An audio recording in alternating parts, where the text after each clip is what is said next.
ओए बोलता ऐसा ही नहीं, ये भी थोड़ा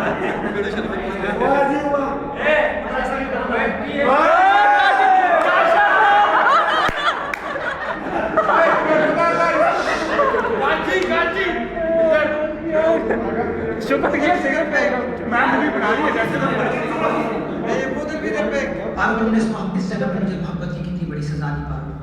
आस्ता आस्ता काश मैं तुम्हें अपने ना क्या होता, काश मैं वुमेन्स मेडिकल कॉलेज के आगे से ना गुजरा होता ना, काश मैं तुम्हें डीबी की तरह नंबर ना फेंका होता, और काश मैं तुम्हें नवीद की तरह राष्ट्रीय पार्लर में ना चली गया।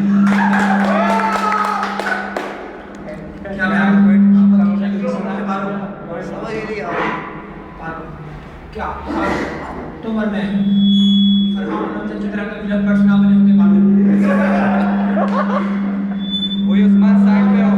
I love you Paro. It's okay man. काश पारो, तो मैं सिर्फ काश के अलावा कुछ कह नहीं सकता पारो, कुछ कहने को बचा ही नहीं। काश पारो मैंने सिर्फ तुम्हारे बात करेली की तरह खुद पर ही बात की होती पारो।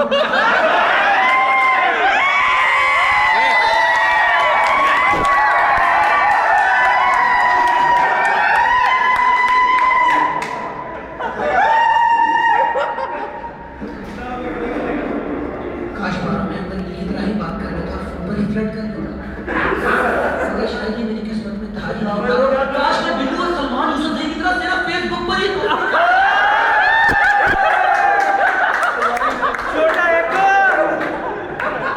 और काश पारो मैं सिर्फ इकराम खान की तरह एक शादीशुदा और एक बच्चे का बाप हूं।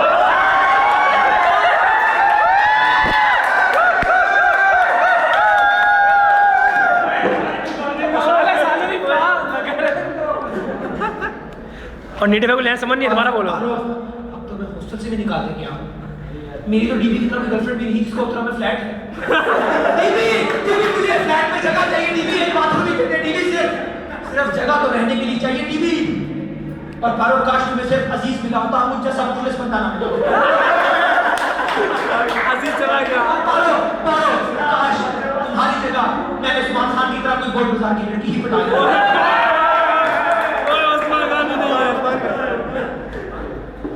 नीटे भाई लगे हैं। अब इसी अब आए तो आने अपना खटिया से लेक्चर देगा। कोई शर्म नहीं आता। तुम में और उसमें जमीन आसमान का फर्क है। तुम नीचे घराने से हो, ऊंचे घराने से। तुम गरीब हो, अमीर है। पापा में कोई बड़ा छोटा नहीं होता, सब बराबर होते हैं। मैं तुमसे बहस नहीं करना चाहता, मैं भी आपसे बात नहीं करना चाहता। Find the case is dismissed, I object. तुम बात क्यों नहीं समझ रहे? तुम गरीब हो, अमीर है, आई ऑब्जेक्ट। खाती तो वो भी रोटी ही है ना, उसके कोने में पहुंच है। वो बात खाती, तुम रोटी खाते हो। I object. मेरी तरह जल्दी तो वो भी जमीन पर है ना।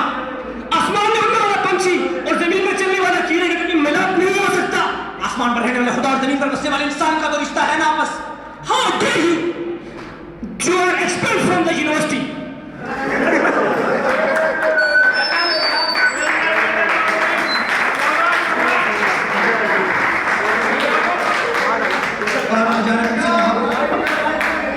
पारो न जाने तुमसे मोहब्बत के क्या क्या कर माने पड़ेंगे। 1-2 टके का वीसी भी मुझे पागल बना रहा है।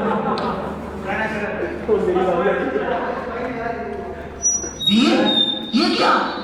तुम शराब पी रहे हो? ये तुमने कब से पीनी शुरू कर दी वीर? तुम तो हमारी यूनिवर्सिटी के सबसे अच्छे स्टूडेंट थे वीर। ये क्या?